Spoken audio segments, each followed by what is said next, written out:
Germany actually is the country with the third biggest stimulus package in the whole world.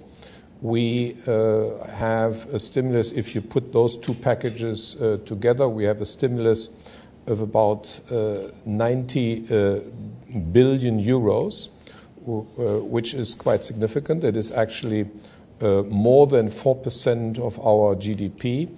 If you go by IMF standards, it's even beyond 5% of GDP.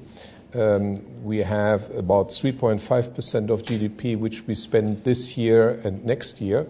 And then you have the so-called automatic stabilizers, which are, for instance, what we spend on money for people who get out of work, unemployment benefits, but also something which we call short-term work. And that's a very German solution to some of the problems, that the German government pays the difference. If a company, for instance, says we have to reduce the work hours from 40 hours per week to 20 hours per week, then the German government pays, of course, the person, the employee, gets only half the money from the company. But of the difference to the former salary, the German government pays between 60 and 67%. And that means that the person almost gets exactly the same amount of money as he had before, which makes it easier for him to overcome the difficult situation which is arising. And it also keeps people in their positions. That means that you have less people who lose their jobs, and we have quite a few people who are on short work. But of course, this costs a lot of money. We calculate that depending on how deep the crisis will become, this will cost between 10 and 15 billion.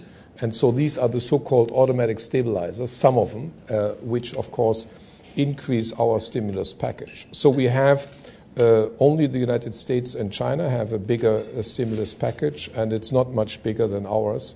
So we do agree on the necessity of that. We have one caveat, however, which is very important.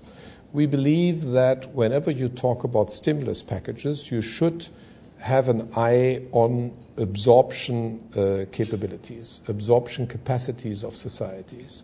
For instance, in our two stimulus packages, to just give you one example, we calculated exactly, for instance, on the construction industry, how much work, how much additional stimulus is the right amount so that you not only get rising prices, but that you get those people who are unemployed or underemployed into work again.